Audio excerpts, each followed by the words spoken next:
So there are primarily two things that influence the quality of life that you have.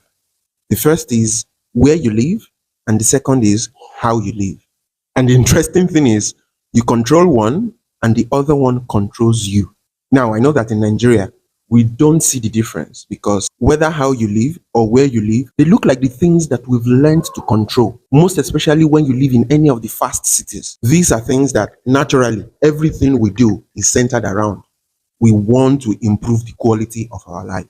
But I was gisting with a friend the other day who lives in a fairly moderate city abroad. And jokingly, somehow, he mentioned that the quality of life he lives is better than the ones people who live in Banana Island live.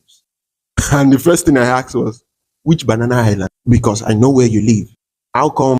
But after he explained, I then saw his point, which is how well where he lives helps and improves his lifestyle with access to opportunities, access to basic needs, access to healthcare. In fact, according to him, he cannot remember being in traffic in the last 3 years throughout all his daily commutes because everything works. And the interesting thing about all of this is the fact that he doesn't even have a car because, according to him, he doesn't need one. But as he was saying all this, the Nigerian in me was just wondering. And finally, I asked him, is your neighborhood where rich people live? You know, things always work where rich people live. And the first thing he answered with was to tell me his annual salary, which put him right in the middle class. Then the second is the fact that this kind of everything connected, everything available, everything accessible is readily available everywhere. Then he also added there is open and free access at any and every time of the day, that his neighborhood is safe and his children can literally go anywhere and return safely. And all this are provided by the city. And he doesn't have to pay extra to access any of these amenities. So at first, it was hard for me to believe this Banana Island comparison because, like I said, I, like every other Nigerian that lives in Nigeria, have come to see quality of life as something you work extra to pay extra for.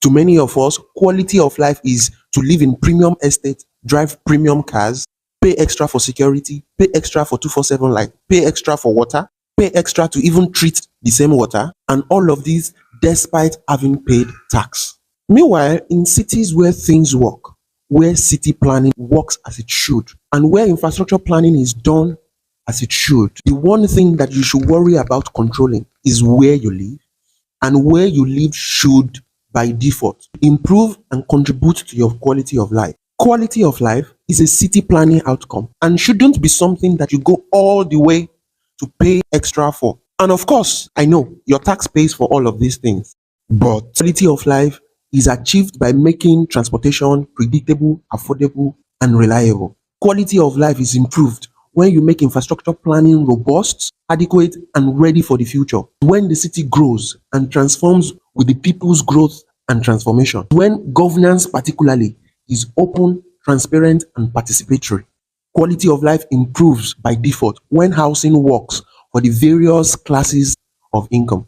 And definitely, quality of life is assured when the city ensures and enforces security, wellness, well-being, and safety. All basic things that are not rock science, that simply making the city work would naturally result in an improved quality of life for the people. So if I would leave you with one thing, is the fact that quality of life is a city planning outcome. And if you have to go out of your way to pay extra to maintain your quality of life, then I recommend that you focus some of that energy into holding your city planning accountable and also to demanding better from your government. I hope this helps.